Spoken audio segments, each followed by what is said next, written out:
Hello guys, मैं हूं संदीप और आप देख रहे हैं psycho for you. So guys, last जो कि हमारा टॉपिक था वो एनसीईआरटी की बुक है, जो जिसमें हम साइकोलॉजिकल की 12th क्लास की बुक पढ़ रहे हैं। तो उसमें हमने तीसरा चैप्टर किया था। जो आज हमारा टॉपिक रहेगा वो हमारा 4th चैप्टर होगा, जिसमें हम साइकोलॉजिकल डिसऑर्डर करेंगे। ठीक है, साइकोलॉजिकल डिसऑर्डर मीन्स मनोवैज्ञानिक विकार करने वाले हैं हम इसमें। सो मैं बेसिकली आपको बता दूं कि जो जो यह हमारा चैनल है, जहाँ ओनली उन स्टूडेंट्स के लिए हैं जो बेसिकली कम्पिटिटिव एग्ज़ाम होते हैं, जिसमें साइकोलॉजिकल का अलग से पोर्शन रहता है, ऑब्जेक्टिव टाइप क्वेश्चन का। तो उसके लिए यह चैनल, ना कि किसी थियोरेटिकल बेसिस की जो स्टडी होती है, जैसे कि 12th के एग्ज़ाम हो गए या 11th के साइकोलॉजिकल के साइकोलॉजी सब्जेक्ट के एग्ज़ाम हो गए। ठीक है, तो उसके लिए यह नहीं है। इसमें हम बेसिकली मेन पॉइंट ही डिस्कस करते हैं, टू द पॉइंट स्टडी करते हैं, जो कि ऑब्जेक्टिव टाइप क्वेश्चन हमें देखने को मिल सकता है, तो उसको हम याद करने की कोशिश करते हैं। सो 3 चैप्टर हमने प्रोवाइड कर दिए हैं इसमें, जो कि आपको वीडियो हमारे चैनल के माध्यम से अवेलेबल हो जाएंगी। सारी वीडियोस आप देख सकते हो यहाँ पे। तो आज हमारा टॉपिक रहेगा 4th, जिसमें हम बेसिकली डिस्कस करेंगे।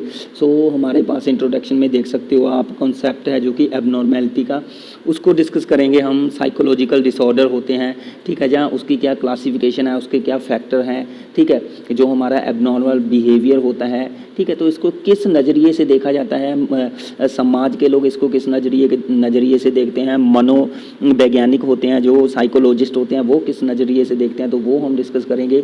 सो साइकोलॉजिकल डिसऑर्डर के जो मेजर फैक्ट्स हैं वो, जैसे कि एंग्जायटी डिसऑर्डर हो गया, ठीक है, सोमैटोफॉर्म डिसऑर्डर हो गया, डिसएसोसिएटिव डिसऑर्डर हो गया, जो उसके कुछ सेलेंट फीचर हो गए, मूड डिसऑर्डर हो गया, सिजोफ्रेनिक डिसऑर्डर हो गया। ठीक है, तो इस तरीके के जो भी मीन्स चीज़ें हैं वो हम डिस्कस करेंगे, क्योंकि ये देखा जाए तो एक डीपली स्टडी है, लेकिन फिर भी जो हायर लेवल के कम्पिटिटिव एग्ज़ाम में जो साइकोलॉजिकल का पोर्शन रहता है, तो उसमें से मीन्स आपको इस टॉपिक में से क्वेश्चन देखने को मिल सकते हैं। ठीक है, सो ये हम सारी चीज़ें इसमें डिस्कस करेंगे। तो चलिए हम स्टार्ट करते हैं अपना यहाँ से टॉपिक। ठीक है, सो गाइस, जो हमारा टॉपिक स्टार्ट होता है वो concept of abnormality and psychological disorder से स्टार्ट होता है।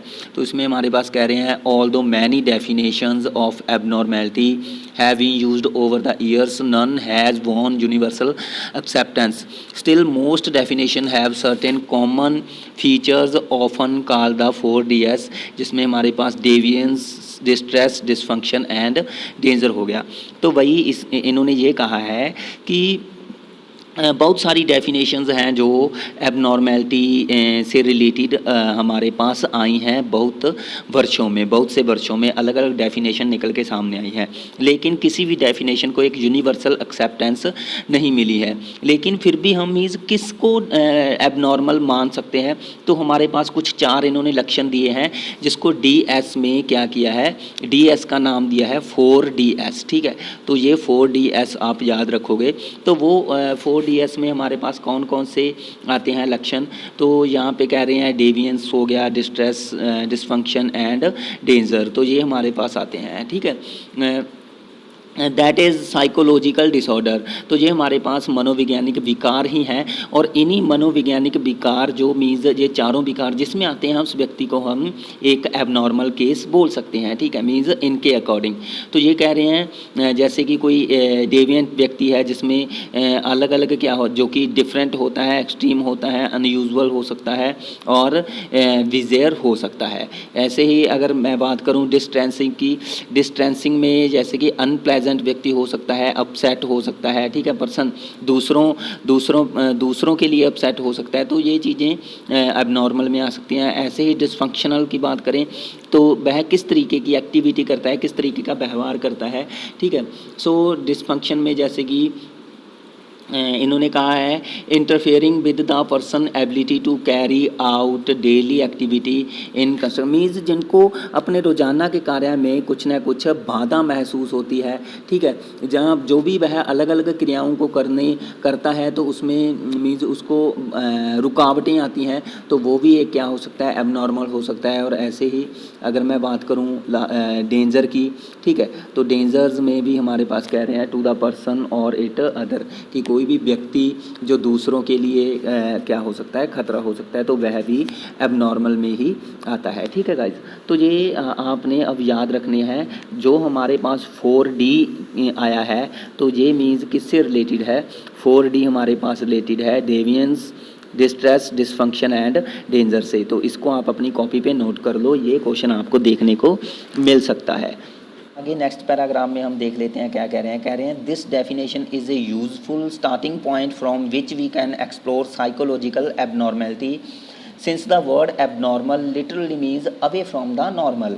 तो भाई ये कहा गया है कि जो कि डेफिनेशन में जो भी हमारे पास शुरू में कुछ पॉइंट्स आए हैं, ठीक है, तो उससे हम क्या कर सकते हैं, जो हमारे पास साइकोलॉजिकल एबनॉर्मेलिटी है इसको हम स्टडी कर सकते हैं, इसको हम जो कि एक्सप्लोर है वो कर सकते हैं। तो यहाँ पे हम यही कह सकते हैं, जो कि वर्ड है एबनॉर्मल, तो इसका हम लिटरली मीन्स यही कह सकते हैं जो कि नॉर्मल से परे हो, जो कि नॉर्मल से अवे हो। ठीक है, मीन्स अब एबनॉर्मल को हिंदी में बोलते हैं अपसामान्य। ठीक है, सो अपसामान्य के बारे में आप अगर देखें तो इसका मतलब ये हो सकता है कि सामान्य से परे। अब सामान्य मतलब कि सामान्य से परे। ठीक है, सो आगे यहाँ पे हमारे पास कह रहे हैं कि it imply deviations from some clearly defined norms और स्टैंडर्ड। तो भाई इसका मतलब यही हो गया कि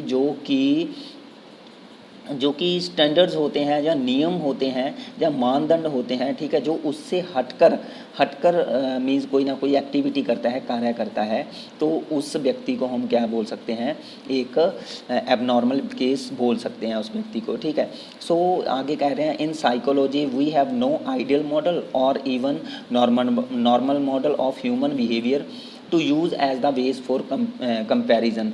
तो कह रहे हैं कि साइकोलॉजी में हमारे पास एक आइडियल मॉडल या एक सामान्य मॉडल नहीं है जिसके आधार पे हम मीन्स कोई ना कोई कंपैरिजन कर सकते हैं। लेकिन यहाँ पे आगे कहा है कि कुछ उपागम दिए गए हैं, various approaches have been used to distinguish between normal and abnormal behaviour. तो हमारे पास कुछ उपागम है जिसके बेस पे हम जो एबनॉर्मल है या नॉर्मल है, ये व्यवहार को हम क्या कर सकते हैं, अंतर इसमें कर सकते हैं, भेद हम इसमें कर सकते हैं। तो वही हम मेनली अब यहाँ पे उपागम देखेंगे, ज़्यादा हम इसको डिस्कस नहीं करेंगे।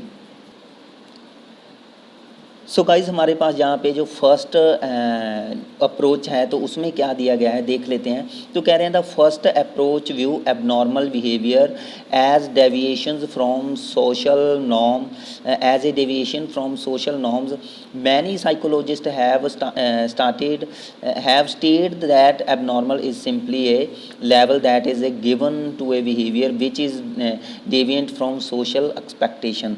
तो देखो भैया, अगर मैं फर्स्ट जो हमारे पास उपागम आया है इसकी बात करूं तो ये कह रहे हैं कि जो कि एक एबनॉर्मल व्यवहार होता है तो उसको सामाजिक जो नॉर्म्स होते हैं, जो सोशल नॉर्म्स होते हैं, तो उसको अगर हट कर के माना जाता है, ठीक है, उसका व्यवहार माना जाता है जो सोशल डेविएशंस सोशल नॉर्म्स से हटके हो। ठीक है, तो उसी के अनुसार मीन्स क्या हो सकता है, एक जो कि व्यक्ति है वह एबनॉर्मल हो सकता है। तो इसमें यही कहा है आगे कि बहुत सारे जो कि साइकोलॉजिस्ट हैं उन्होंने ये चीज़ को स्टेट किया है कि केवल एक यह क्या है, एक लेवल है जो कि एबनॉर्मल है, यह एक नाम मात्र है, यह एक लेवल है, मीन्स एक कलंक इसको हम बोल सकते हैं कि यह एक तरीके का कलंक है। ठीक है, जो कि कह रहे हैं उस व्यवहार को दिया जा सकता है जो समाज की जो कि एक्सपेक्टेशन होती हैं उससे क्या है, हटके हो। ठीक है, जो सोशल एक्सपेक्टेशन से हटके हो। ठीक है, तो देखो पहले उपागम में हमने जस्ट इतना याद रखना है कि भाई जो समाज ने अलग अलग एक्सपेक्टेशंस बना रखे हैं तो उससे हट कर के कोई व्यक्ति जब एक्टिविटी करता है तो वह डिविएशंस फ्रॉम सोशल नॉर्म्स में चला जाता है, और इसी अप्रोच में जब वह चला जाता है तो वो व्यक्ति क्या हो सकता है कि एक एबनॉर्मल हो सकता है। तो उसके माथे पर एक तरीके का कलंक लग जाता है एबनॉर्मल का। ठीक है, सो आगे हमारे पास कह रहे हैं abnormal behaviour thoughts and emotions are those that differ differ markedly from a society ideas of proper functioning. तो भाई इसमें आगे ये कहा गया है कि जो कि एबनॉर्मल व्यवहार है वह विचार होते हैं और संवेग होते हैं, मीन्स थॉट्स और इमोशंस वे हैं जो कि उचित कार्यों से जो कि संबंधित समाज के विचारों से काफ़ी क्या होते हैं, अलग होते हैं। मीन्स अब सामान्य का व्यवहार का मतलब यही है कि समाज के विचारों से जो चीज़ें अलग है, ठीक है, जो काफ़ी अलग है, तो उसको क्या बोल दिया जाता है, एक एबनॉर्मल। देखो अब यहाँ पे मैं आपको सिंपल चीज़ ये बताता हूँ, आपने जस्ट इतना याद रखना है पहले उपागम में कि जो समाज के द्वारा बनाए गए नियम होते हैं, रूल्स होते हैं या रेगुलेशंस होते हैं, तो उसके जो व्यक्ति अगेंस्ट कार्य करता है, ठीक है, तो उस व्यक्ति को एबनॉर्मल मान लिया जाता है। इसमें वो व्यक्ति आते हैं जो कि लोगों की उम्मीदों पर खरे नहीं उतरते, जो भी उनकी एक्सपेक्टेशन होती है समाज की, तो उस पर खरे नहीं उतरते, वह एक्सपेक्टेशन से हट के कार्य करते हैं और उनके मीन्स समाज में मीन्स जो उनके एक्सपेक्टेशन से हट के होते हैं, तो उस व्यक्ति को एबनॉर्मल समझ लिया जाता है, ठीक है। तो ये उनके जो कि नियम होते हैं समाज के, जहाँ विचार होते हैं, रूल होते हैं, ये व्यक्ति उनको तोड़ते हैं, ठीक है, उनको तोड़ देते हैं। तो फर्स्ट उपागम हमारे पास समाज से रिलेटेड है, मीन्स जो व्यक्ति समाज के अकॉर्डिंग नहीं चल रहा ना, वो एबनॉर्मल है। बस जस्ट आपने इतना याद रखना है। सो ये हमारे पास पहली अप्रोच आ गई है ना। आगे हमारे पास हम सेकंड अप्रोच डिस्कस करेंगे। हमारे पास में कह रहे हैं the second approach views abnormal behaviour is mall adaptive. तो भाई जो कि सेकंड अप्रोच है, तो उसमें जो एबनॉर्मल व्यवहार है, ठीक है, तो वो किसको माना गया है, जो व्यक्ति माल अडेप्टिव होते हैं, मीन्स अपने समाज में अपने आप को या प्रकृति में अपने आप को क्या है कि अपने आप को एडजस्ट नहीं कर पाते, ठीक है, अपने आप को एडजस्ट नहीं कर पाते, उनका व्यवहार दूसरों से अलग होता है। तो यहाँ पे कह रहे हैं कि many psychologist believe that the best criterion for determining the normality of behaviour is not whether society accept. तो भाई ये बात यहाँ पे अब कुछ साइकोलॉजिस्ट ये विश्वास करते हैं, देखो कुछ साइकोलॉजिस्ट का विश्वास था जो कि समाज के नियमों के अनुसार नहीं चल रहे, वो क्या है, एबनॉर्मल है। लेकिन यहाँ पे कुछ साइकोलॉजिस्ट ये चीज़ मानते हैं कि भाई वो व्यक्ति एबनॉर्मल नहीं है जो समाज के अगेंस्ट नहीं, मीन्स जो समाज के अगेंस्ट होते हैं, जो समाज के नियमों के अनुसार नहीं चलते, मीन्स उन्होंने यहाँ पे इस चीज़ को नहीं स्वीकारा। जो कि सेकेंड अप्रोचेस में जो हमारे पास साइकोलॉजिस्ट आ रहे हैं, उन्होंने फर्स्ट अप्रोचेस को नहीं स्वीकारा, ठीक है।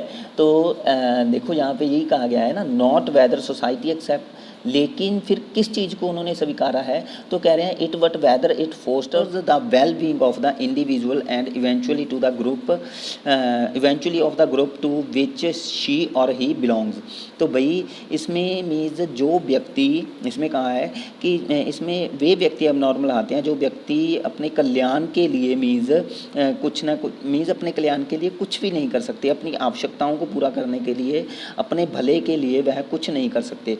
उस इसमें कहा है वेल बीइंग, जो हमारे पास यहाँ पे देखो वर्ड यूज़ हुआ है ना वेल बीइंग, तो उसको डिफाइन किया है। यहाँ पे कह रहे हैं well being is not simply maintenance and survival but also include growth and fulfilment. Means जो हमारे पास वेल बीइंग यहाँ पे वर्ड यूज़ हुआ है, उसका मतलब यही नहीं है कि आप अपनी जो कि केवल अपना पेट भर रहे हो, जो जहाँ की अपना जो जीवन है उस वो जीने तक नहीं है। इसमें मीन्स आप अपना विकास भी कर रहे हो, आप अपने को ग्रो भी कर रहे हो और अपनी जो भी आवश्यकताएं हैं वो भी पूरा कर रहे हो। तो मीन्स जो व्यक्ति समाज में वेल बीइंग नहीं हो रहा, यहाँ पे जो व्यक्ति समाज में वेल बीइंग नहीं हो रहा, ठीक है, वो क्या हो सकता है, एबनॉर्मल हो सकता है। क्लियर है। तो ये सेकंड अप्रोच है। अब इसको मैं सिंपल वे से समझा देता हूँ। देखो थोड़ा सा आगे और पढ़ लेते हैं। The actualization of potential which you must have study in Maslow's needs hierarchy, हाँ,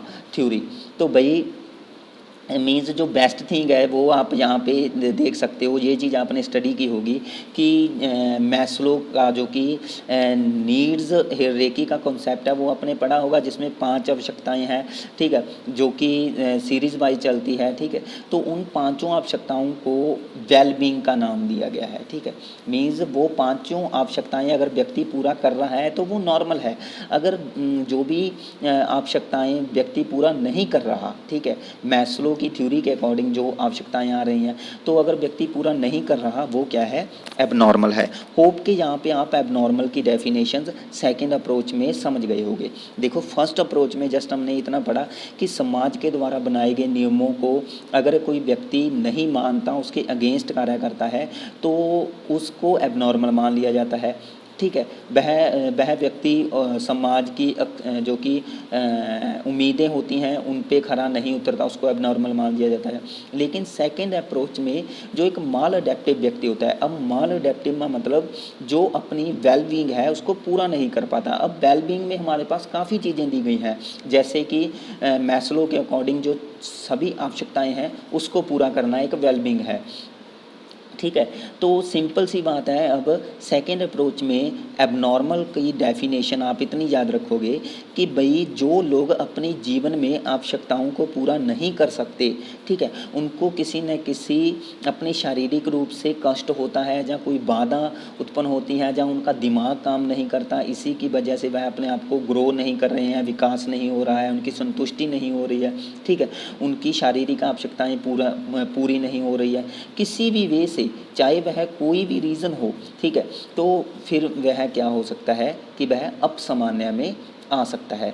तो होप के ये आप दोनों अप्रोचेस अपसामान्य से रिलेटेड मीन्स एबनॉर्मल से रिलेटेड समझ गए होंगे। सो गाइस इसके बाद हमारे पास जो कि हिस्टोरिकल बैकग्राउंड है ये आएगा, लेकिन ये टॉपिक हम यहाँ पे नहीं डिस्कस करेंगे, क्योंकि यहाँ पे हमारे पास ये मिडल एज हो गया, साइकोलॉजिकल अप्रोच हो गया, मीन्स अलग अलग सदियों में, अलग अलग शताब्दी में किसे एबनॉर्मल माना जाता था, तो ये चीज़ें इसमें दी गई हैं। लेकिन ये एग्ज़ाम के पॉइंट ऑफ व्यू से मीन्स इम्पोर्टेंट नहीं है चीज़ें, तो यहाँ पर हम जो मेन टॉपिक है वहाँ पर आएँगे। तो ये हमारे पास टॉपिक है factor under laying abnormal behaviour, means कौन कौन से कारक हैं जो कि अपसामान्य व्यवहार होता है उसके अंदर कौन कौन से कारक आ जाते हैं, मीन्स किसके कारण मीन्स जो एक व्यवहार है वो अपसामान्य हो सकता है, एबनॉर्मल हो सकता है, ठीक है। तो वो हम बेसिकली इसमें कुछ कारक हैं वो डिस्कस करेंगे। तो यहाँ पे हमारे पास फर्स्ट जो कारक आता है वो आता है biological factor. So biological factor में हमारे पास देखो क्या दिया है, देखो पूरा जस्ट हमने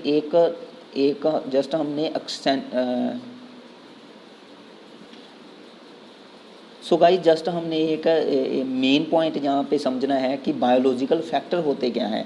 देखो बायोलॉजिकल फैक्टर का मतलब है जो हमारे ऐसे कारक जो हमारे शरीर से रिलेट करते हैं, मीन्स हमारे शरीर से संबंधित होते हैं जो कारक, वो बायोलॉजिकल फैक्टर में आते हैं, ठीक है। तो इसमें कह रहे हैं biological factor influences all aspect of our behaviour. तो भाई जो बायोलॉजिकल फैक्टर है वो हमारे पूरे व्यवहार को क्या करता है, प्रभावित करता है। तो इसमें कह रहे हैं wide range of biological factors such as फ्यूटी जीन्स हो गया, एंडोक्रोनिक हो गया, इम्बैलेंस हो गया,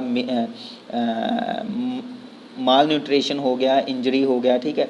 तो बहुत सारी ऐसी कंडीशंस हो गई जो इंटरफेयर करती हैं हमारे नॉर्मल डेवलपमेंट को, या जो हम ह्यूमन बॉडी का एक फंक्शंस होता है, फंक्शनिंग क्राइटेरिया होता है नॉर्मल सा, तो उसको यह क्या करती है, इंटरफेयर करती है उसमें।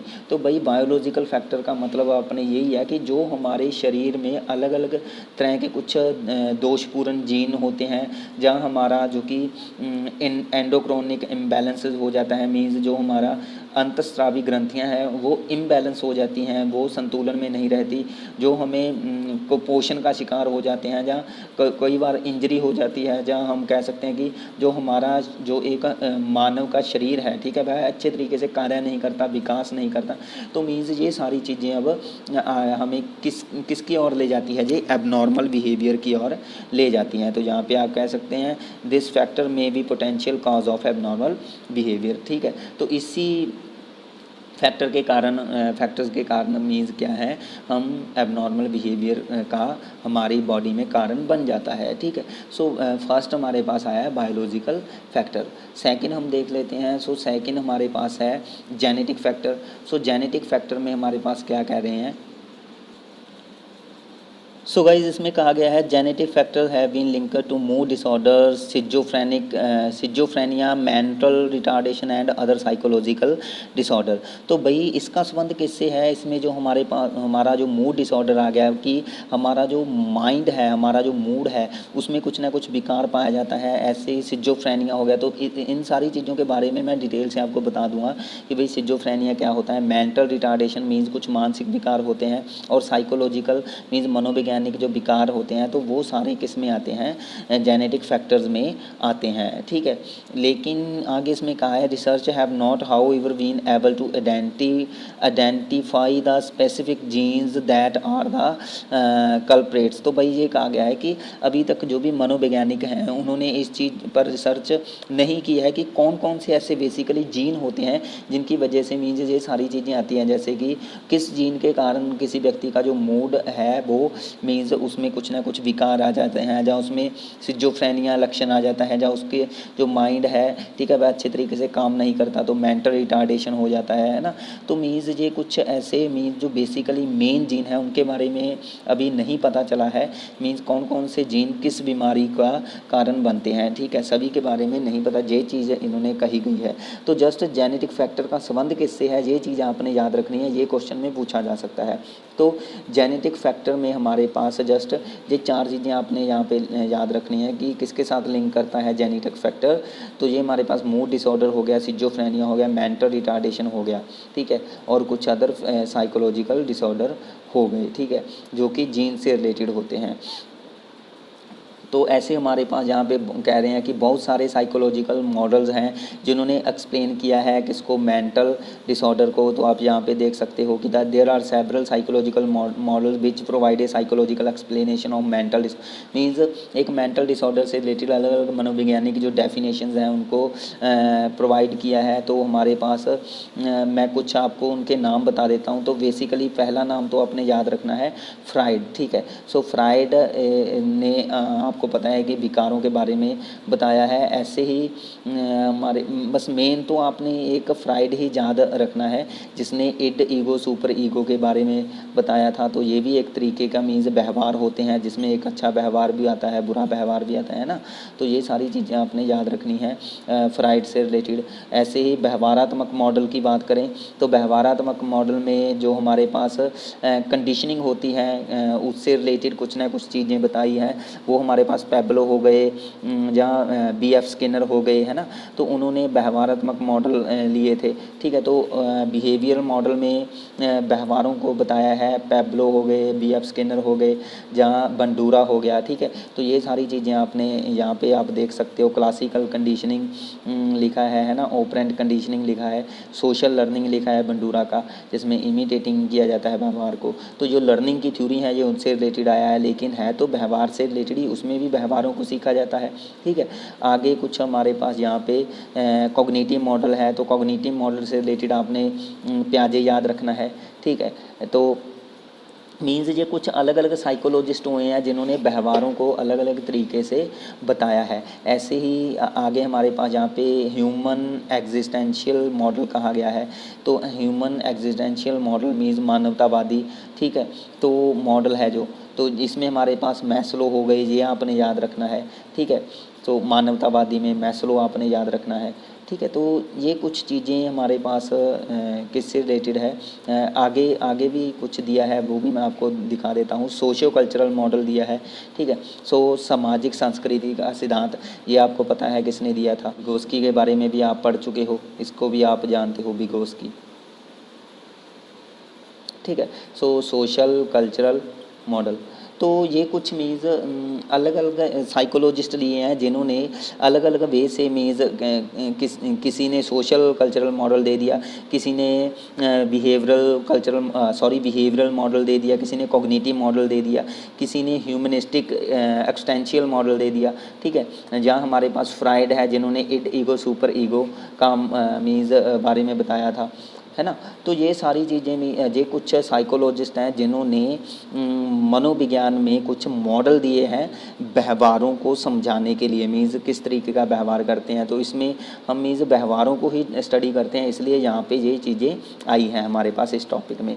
सो गाइज़ आज के लिए जो हमारा चैप्टर रहेगा वो यहीं तक होगा।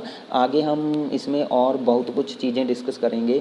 सो चैनल के साथ हमारे पास चैनल के साथ मीन्स जुड़े रहना, ठीक है। जैसे कि हमारे पास ये एनेक्सिटी डिसऑर्डर आ गया, पैनिक डिसऑर्डर हो गया, है ना। तो ये फोबिया हो गया कुछ, ठीक है। सो ये चीज़ें हम ये देखो आगे हमारे पास सारे विकार ही विकार हैं अलग अलग तरीके के। तो किस तरीके से क्वेश्चन आ सकता है ये हम डिस्कस करेंगे। सो सेकंड पार्ट इसका हम प्रोवाइड कर देंगे। इस वीडियो में इतना ही काफ़ी है, वीडियो ज़्यादा बोरिंग ना हो, लंबी ना हो, इसलिए हम यहाँ तक इसको अब छोड़ रहे हैं। सो वीडियो अगर आपको अच्छी लगी तो प्लीज़ इसको लाइक करना, शेयर करना वीडियो को, हमारे चैनल के साथ जुड़े रहना। और जो नए हमारे चैनल के साथ जुड़े हैं, ज्वाइन किया है जिन्होंने, तो वो चैनल को सब्सक्राइब कर दें और बेल आइकन को भी ज़रूर प्रेस कर दें। इससे आपको जो भी लेटेस्ट वीडियो की नोटिफिकेशन होगी वो आपको मिल जाएगी। So thanks for watching.